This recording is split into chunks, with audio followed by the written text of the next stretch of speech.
Sir నమస్కారం అండి.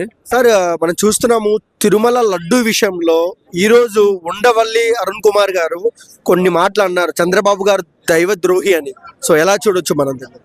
అనవసరం మాట్లాడి ఉండి కొద్ది రెచ్చగొట్టి దాన్ని ఇంకా సాగదీసే క్రమంలో ఉండవల్లి అరుణ్ కుమార్ కూడా మాట్లాడుతున్నట్టుంది.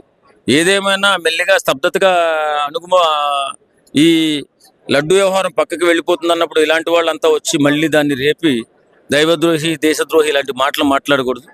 జరిగింది జరిగిపోయింది, అది కాలగర్భంలో కలిసిపోవాలి.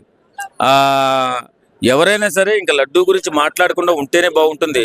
మళ్ళీ వీళ్ళు రెచ్చగొడతారు, రెచ్చగొట్టినప్పుడు వాళ్ళు నిజమే కదా కలిసింది అంటారు, మేము కలపలేదని వైఎస్ఆర్సీపీ అంటారు. ఈ డ్రామా ఇలా సీరియల్లాగా ఇలా కొనసాగుతూనే ఉంటుంది.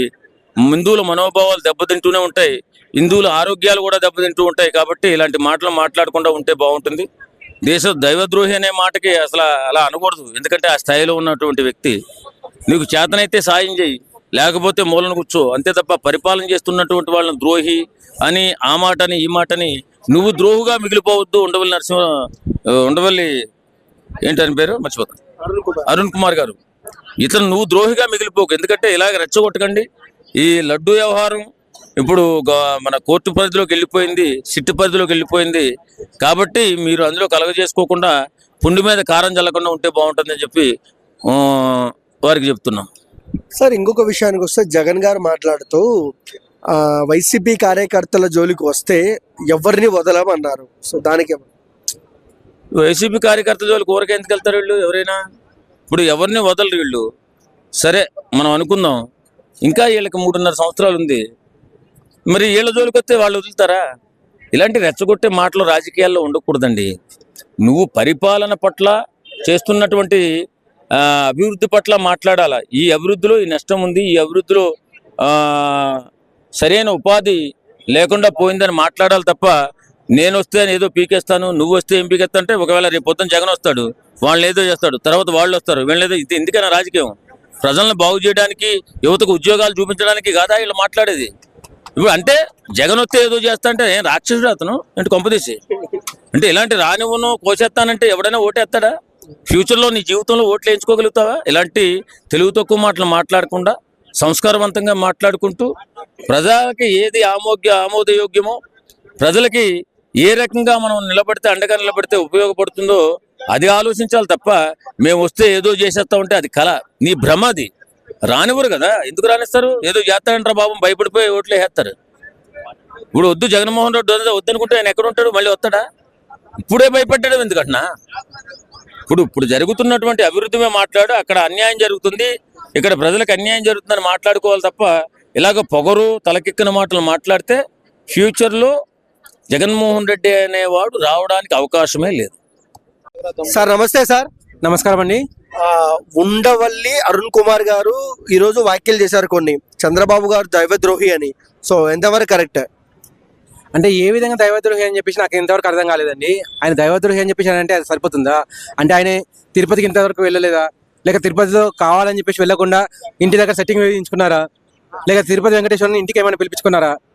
లేదా ఇంకే దేవుడైనా ఇంటికి పిలిపించుకునే పనులు చేశారా?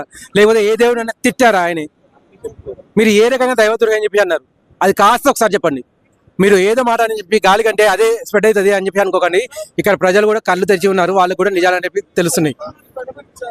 అరుణ్ కుమార్ గారు మాట్లాడుతూ ఈ లడ్డు ఇష్యూని నాంచుతున్నారు, సో ఎందుకు ఇంత నాంచడము అంటున్నారు, మీరేమన్నారు? దాంట్లో నాంచడం ఏముందని ఆయన క్లియర్ గా ప్రభుత్వం వదిలిపెట్టేసిండు. ప్రభుత్వ ఆఫీసర్లు వాళ్ళు ఏ నిర్ణయం తీసుకున్నా వాళ్ళ మీద ఉంటుందని చెప్పేసి, అక్కడ కోర్టు ఉంది, కోర్టు నుంచి ఒక డిపార్ట్మెంట్ వచ్చింది సిట్ అని చెప్పేసి, వాళ్ళు కూర్చున్నారు, వాళ్ళు రిపోర్ట్ ఇచ్చినారు, వాళ్ళే చూసుకుంటారని చెప్పి వదిలేసిండు. ఒక సీఎం ఇంత ఫ్రీగా వదిలేయడం అని చెప్పేసి ఎక్కడ జరగదు. అది కూడా ప్రతిపక్షం మీద ఆ ఛాన్స్ దొరికినప్పుడు ఖచ్చితంగా అనగదొక్కాలని చెప్పి చూస్తారు. అటువంటిది ఆయన ఏ చర్య తీసుకుంటారు. ఆయన మీరు చెప్పేది ఎలా అనిపిస్తుంది అంటే ఖచ్చితంగా చర్య తీసుకోవాలి, జగన్ని బొక్కలేయాలి అని చెప్పేసి మీరు అంటుంది ఆ రకంగానే మాట్లాడుతున్నట్టుంది. మీరు ఆయనే వదిలేస్తున్నారు కానివ్వండి, ఏదో ఒక రిజల్ట్స్ అనేది వస్తుంది, వాళ్ళని ఫ్రీగా పని చేసుకోనివ్వండి అని చెప్పేసి ఆయన పని వదిలేసి మిగిలిన పనులు చూసుకుంటున్నారు. అభివృద్ధి ఏం కావాలని చెప్పేసి ఆ పనులు చేయనివ్వండి. ఆయన ఆ పనులు చేస్తుంటారు, మీరు అనేది మీ స్ప్రెడ్ అనేది, మీ ఈర్ష అనేది స్ప్రెడ్ చేస్తూనే ఉండండి. దాంతో ఆయనకు వచ్చే నష్టం ఏం లేదు. వైసీపీ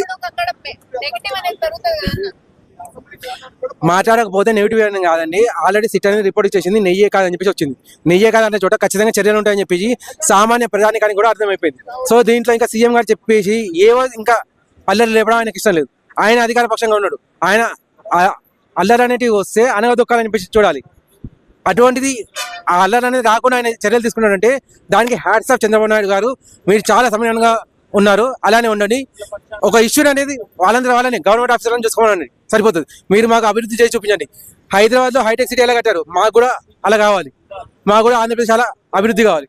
ఆ పని మాత్రం చేసి చూపించండి, సరిపోతుంది. రీసెంట్ గా రోజా గారి వీడియో అనేది రిలీజ్ అయింది, అది ఉండవల్లి గారికి తెలియదు అంటారా? ఎందుకు తెలియదండి, ఈవెన్ వాళ్ళల్లో వాళ్ళు, ఈవెన్ ఉండవల్లి గారు కూడా భయపడుతున్నారు.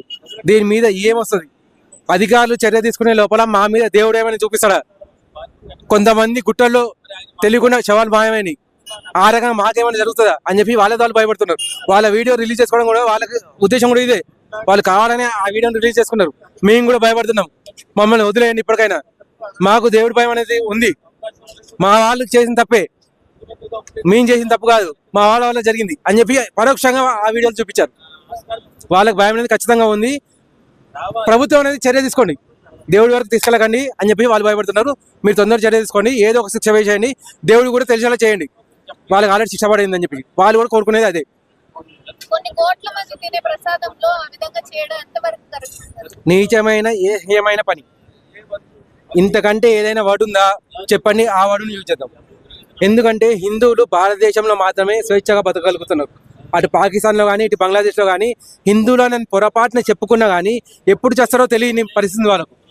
అటువంటి హిందూ దేశంలోనే వాళ్ళ ప్రసాదం వాళ్ళు తినలేని పరిస్థితి వీళ్ళు ఏర్పరుస్తున్నారు. నేను చెప్పేది వాళ్ళకు అందరికీ ఒకటే, వాళ్ళ ప్రసాదాలను వాళ్ళకు వదిలేయండి, వాళ్ళ ఉద్యోగాలను వాళ్ళకు వదిలేయండి. మీ క్రిస్టియనిటీ దగ్గరికి వాళ్ళు రావట్లేదు, మీ ముస్లిం స్థావరాలకు, మీ ముస్లిం ప్రదేశాలకు వాళ్ళు రావట్లేదు. సో హిందువుల దగ్గర వదిలేయండి, వాళ్ళ తిండిని వాళ్ళకు వదిలేయండి, స్వచ్ఛంగా ఉంచండి. మీ పేరు? ఓకే, ఏపీలో ఏ లీడర్ ఇష్టం మీకు? Leader YS Jaganmohan Reddy. Okay, ఏపీలో బెస్ట్ లీడర్ అంటే ఎవరు, జగన్ పవన్ కళ్యాణ్? వైఎస్ జగన్మోహన్ రెడ్డి. ఎందుకు జగన్? జగన్ అంటే నాకు అభిమానం. అంటే స్కూల్స్ డెవలప్ చేశాడు, అన్ని మెడికల్ కాలేజెస్ కానీ, అలానే అమ్మఒడి,